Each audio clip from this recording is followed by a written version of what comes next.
안녕하세요, 꿀단지 PD입니다.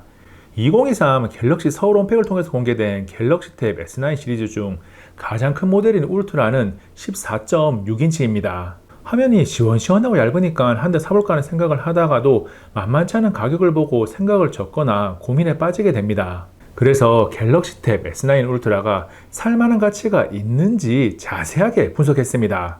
갤럭시 탭 S9 울트라의 출시 가격은 전작보다 약 10만원 정도의 가격 상승이 있습니다.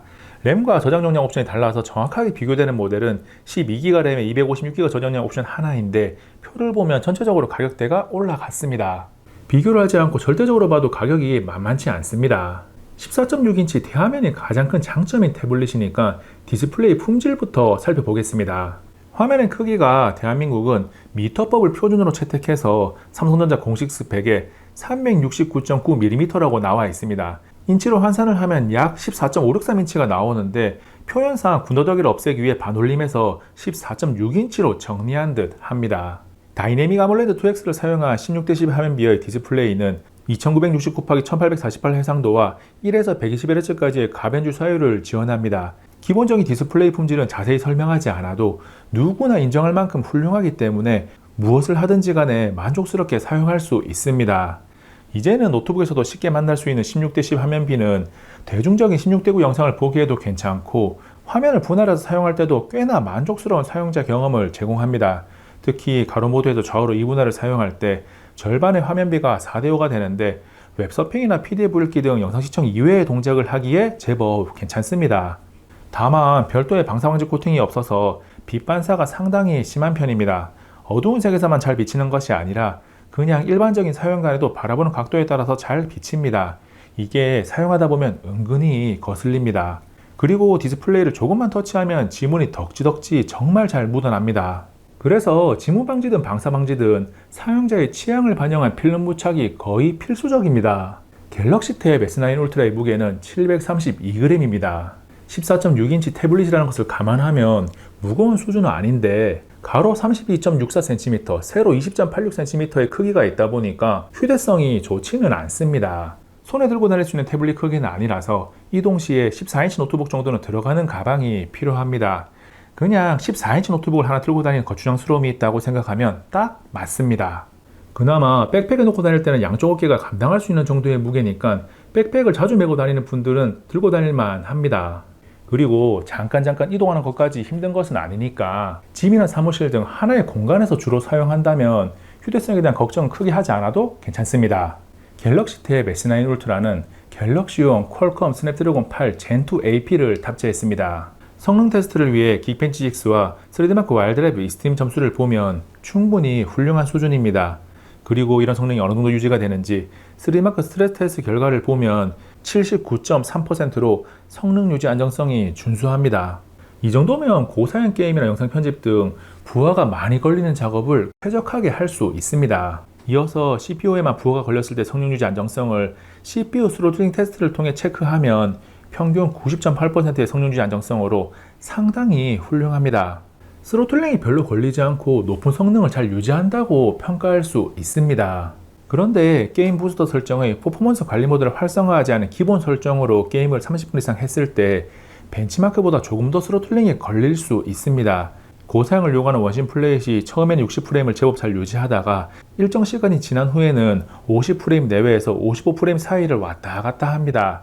이때 외부 발열은 전면 디스플레이가 최고 40도대, 후면이 최고 39도대가 나옵니다. 이어서 게임 부스터 설정의 퍼포먼스 관리 모드를 활성화하고 다시 게임을 하면 30분 이상 플레이해도 60프레임 수준을 잘 유지합니다. 이때 외부 발열은 퍼포먼스 관리 모드를 켜지 않았을 때보다 올라가서 전면 디스플레이가 최고 42도대, 후면 최고 41도대를 기록합니다. 좋은 것은 아니지만 성능 유지 안정성을 고려하면 이 정도면 쓸만하다고 평가할 수 있습니다.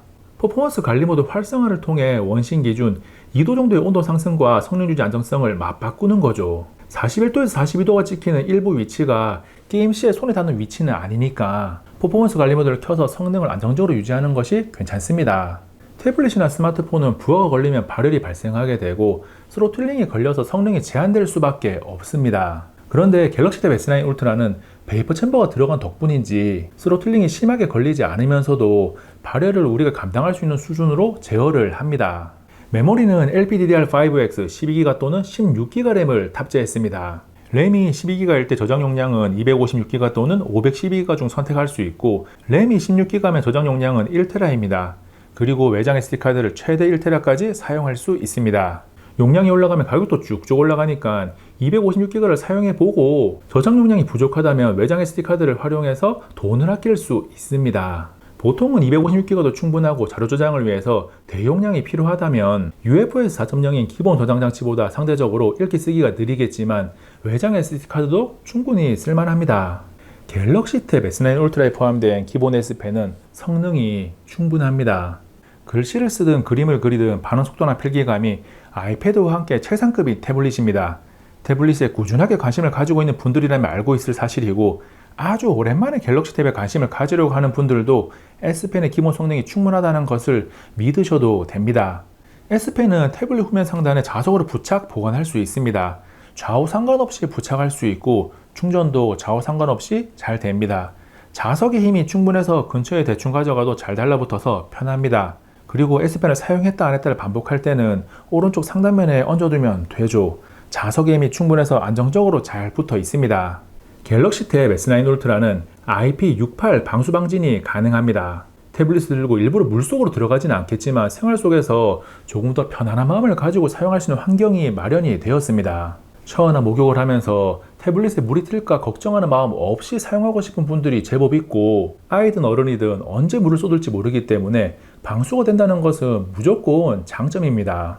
그리고 갤럭시 탭 S9 울트라가 물속에 들어가게 되면 화면 터치는 안 되는 대신 S펜으로 조작이 가능합니다. S펜으로 화면을 조작하고 글씨를 쓰는 등 물 밖에 있는 것처럼 사용할 수 있습니다. 이번에 나온 갤럭시 탭 S9 시리즈에서 긍정과 부정의 평가가 동시에 존재하는 요소가 하나 있는데 바로 스피커입니다. 태블릿으로 영상 시청을 많이 하니까 그만큼 스피커도 많은 관심을 받는데, 영화나 드라마, 유튜브 영상 등을 볼 때 소리가 부족하다는 생각은 들지 않습니다. 소리의 선명도나 공간감은 충분히 준수합니다. 세밀하게는 저음이 상대적으로 강조된 느낌이 있고 중간 음역대나 고음도 비교적 잘 뻗어나갑니다. 다만 음악을 들을 때 음량과 상관없이 소리가 조금 답답하다는 느낌을 받습니다. 통 안에 갇힌 소리가 밖으로 확 튀어나오지 못하는 것 같기도 해요. 극단적으로 비유를 하자면 바로 앞에서 음악을 듣는 것이 아니라 다른 방에서 흘러나오는 소리를 듣는 느낌이 있습니다. 스피커에 대한 평가는 그 어떤 요소보다 개인 취향이 강하게 반영되는 부분이니까 이렇게 생각하는 사람도 있구나 정도로 참고하시기 바랍니다. 갤럭시 탭 S9 울트라는 큰 화면만큼이나 대용량인 11200mAh의 배터리를 탑재했습니다. 화면이 커서 배터리 소모가 그만큼 많지만 유튜브 4K 60프레임 영상을 화면 밝기 100%로 재생하면 사용시간이 약 9시간 50분으로 14.6인치 화면인 점을 고려하면 상당히 오래 갑니다.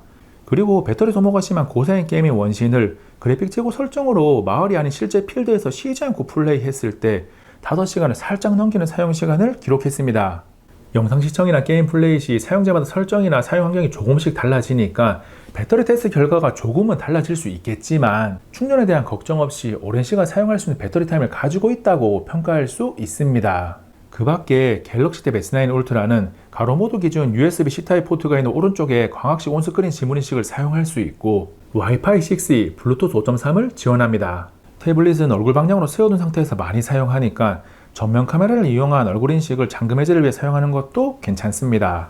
그리고 카메라는 전후면 모두 광각과 초광각으로 구성된 듀얼 카메라입니다. 성능이 훌륭한 것은 아니지만 문서 촬영 등 무엇인가를 기록하는 용도로 사용하는 것은 나쁘지 않고 화상회의나 온라인 강의 참석 등에 활용하는 것도 무난합니다.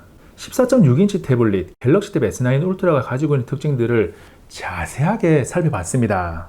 들고 사용하기에는 조금 버거운 크기라서 게임이 목적이라면 별도의 컨트롤러가 필요하고 사용 목적에 따라서 붓커버나 거치대 등 추가적인 액세서리가 필요한 태블릿입니다. 액세서리까지 더해서 가격이 만만치 않으니까 신중한 선택이 필요하죠. 윈도우 노트북이 꼭 필요한데 태블릿도 하나 가지고 싶어서 갤럭시 탭 S9 울트라가 노트북을 대체할 수 있지 않을까라는 생각으로 구매를 하게 된다면 후회할 가능성이 높습니다. 반대로 대화면 태블릿이 첫 번째 사용 목적이고 완벽하진 않지만 노트북처럼 사용할 수 있는 경험을 덤으로 생각한다면 만족하면서 사용할 수 있을 겁니다. 그리고 필기를 많이 하고 PDF 읽기나 문서 작업을 많이 한 학생들의 학업용 태블릿은 화면이 크면 클수록 좋기 때문에 14.6인치가 만족감을 줄 겁니다. 그림을 그리기도 당연히 좋죠. 필요에 따라서 삼성 덱스를 활용하기도 충분한 크기고 아이패드 정제장 같았던 굿노트도 사용 가능하기 때문에 여러모로 좋습니다. 여러분의 태블릿 상식이 플러스1이 되는 시간이었기를 바랍니다. 이번 영상은 여기까지. 다음에 또 만나요. 안녕.